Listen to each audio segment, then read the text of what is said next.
ఖమ్మం నగరంలో అక్రమార్కుల ఆగడాలకు అద్దు లేకుండా పోతుంది. ఖానాపురం హవేలీ పరిధిలోని బ్యాంక్ కాలనీలో డ్రైనేజీని ఆక్రమించి అక్రమ నిర్మాణాలు చేపట్టడంపై స్థానికులు ఆగ్రహాన్ని వ్యక్తం చేస్తున్నారు. ఇక సిపిఐఎం హవేలీ కార్యదర్శి దొంగల తిరుపతిరావు నేతృత్వంలో ఈ బాధితులు నిరసన చేపట్టారు.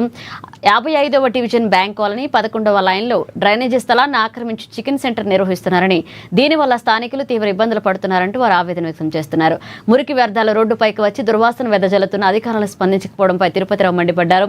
వెంటనే కార్పొరేషన్ కమిషనర్, మేయర్ స్పందించి సదరు అక్రమ నిర్మాణాలను తొలగించాలంటూ డిమాండ్ చేస్తూ డిప్యూటీ కమిషనర్ శ్రీనివాసరావుకు వినతి పత్రం సమర్పించారు.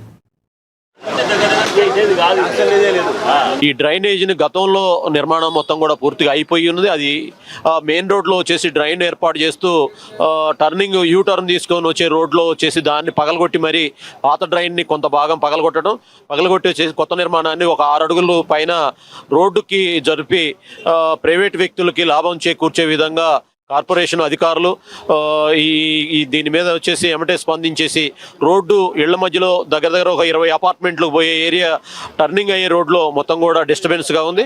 దీన్ని వచ్చేసి ఎమ్మటే ఈ నిర్మాణాన్ని మొత్తం కూడా తొలగించేసి అధికారులు మళ్ళీ రోడ్డు సౌకర్యాన్ని మంచి కల్పించాల్సిందిగా కోరుతున్నాం. విస్తీర్ణం రోడ్డును ఆక్రమించుకొని రోడ్డు మోసపోయే విధంగా ఇక్కడ ఈ రోడ్డు డ్రైనేజ్ కొత్తగా నిర్మించడం జరిగింది. మరి ఎక్కడా లేని విచిత్రం ఏంటంటే, ఒకప్పుడు డ్రైనేజీ ఉంది, ఆ స్థానంలో డ్రైనేజీ నిర్మించాలి కానీ కొత్తగా రోడ్డును ఆక్రమించుకొని నిర్మించడం అనేటువంటిది చాలా విచిత్రంగా కనపడుతుంది. ఇక్కడ కార్లు పోయే పరిస్థితి కూడా లేదు, ఇక్కడ ఏదైనా వెహికల్ వస్తే కూడా తప్పుకునే పరిస్థితి లేదు. దీంతోపాటు ఇక్కడ ఉన్నటువంటి చికెన్ సెంటర్ ఉండటం వల్ల కూడా ఈ బజార్ ప్రజలందరికీ ఇక్కడ అపార్ట్మెంట్స్ ఎక్కువ ఉన్నాయి, 4-5 పెద్ద అపార్ట్మెంట్స్ ఉన్నాయి. వీళ్ళందరికీ కూడా రాకపోకలు కూడా చాలా ఇబ్బందికరంగా ఉంది. మేమందరం కూడా దీని మీద మున్సిపల్ కమిషనర్ గారికి ఇంతకుముందు 1-2 సార్లు కంప్లైంట్స్ ఇవ్వడం కూడా జరిగింది. వెంటనే స్పందించి మంచి ఏర్పాటు చేయవలసిందిగా కోరుతున్నాం. పాతది ఉన్నది, దాన్ని తొలగించేసి కొత్తది పెట్టారు. అది చాలా దారుణం, అట్లా చేయకూడదు.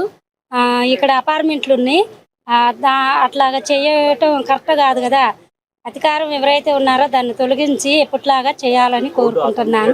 వాసన వస్తున్నాయంట, ఇక్కడ వరద వస్తే కూడా ఆ నీళ్లు మురికి నీళ్లు పోయేలాగా చేయాలి. మాది ఎంట్రన్స్ లోనే హారికా చికెన్ సెంటర్ పెట్టి అందులో ఎన్ని ఇబ్బందులు పడుతున్నాం. వాసన, ఆ లారీ దింపినటువంటి లారీని కూడా ఇక్కడే కలుగుతారు, మేమే ఆగిపోవాలి దాని గురించి. తర్వాత దాన్ని బాతులు కూడా పెంచేవాళ్ళు ఇంతకుముందు, ఆ బాతులు ఈ మధ్యనే తగ్గిపోయినాయి. ఇక రాకపోకలు మాత్రం చాలా వాసనతో కూడి అందరూ కూడా ఎనికి తిరిగిపోతున్నారు. అదేవిధంగా ఈ డ్రైనేజీ కూడా మరి ఎడల్పు రోడ్డు మీదకి వచ్చింది, పగలగొట్టిన తర్వాత మొన్న